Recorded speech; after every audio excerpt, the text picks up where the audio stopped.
Did you know the FAA has a checklist for everything that you need to bring to a pilot check ride? Let me show you where that's at. Go to Google, type in FAA ACS. When you get to that page, there's a listing of documents. Within those first few, there's one called the ACS Companion Guide. It's a supplement to the ACS. It's only about 20 or so pages, but there's a lot of really good information in there. You're going to see what's acceptable documents that you can bring to a knowledge test and what are not acceptable. It'll give you some tips on how to take a knowledge test. You're going to see a listing of regulations and what those regulations relate to. You'll see a listing of advisory circulars. So if you want to know more about a specific topic, you can see what applicable advisory circulars there are for it. You're also going to see some acronyms that may be helpful on your check ride. And then, and more importantly, you're going to see all of the reference material. Remember, in each individual task in the ACS, above each one task, there are a listing of reference materials. Those are the only materials that the examiner is going to be pulling questions and skills from.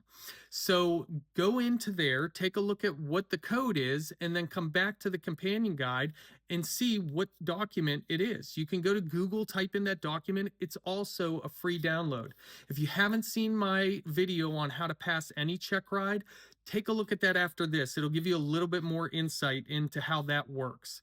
And lastly, the checklist. So the FAA put this checklist out there for everything that you need to bring to your check ride. I don't need to go through every one of these boxes, but I have a tip.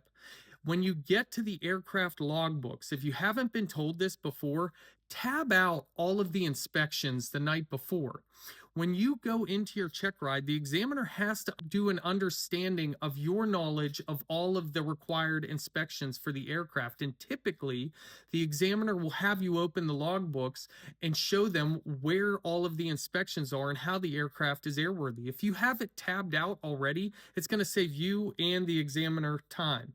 Lastly, for a check ride, if you do plan on using an electronic flight bag, make sure you fully understand how to use that. If that's your sole source for documents and charts and flight logs, make sure you can navigate around that EFB, because in the ACS, it says that you have to be able to manage that EFB if that's your sole source for navigation charts and everything else. If you can't, and you lose the page and you can't figure out how to get it back up and you start getting behind the aircraft, that's grounds for an unsatisfactory.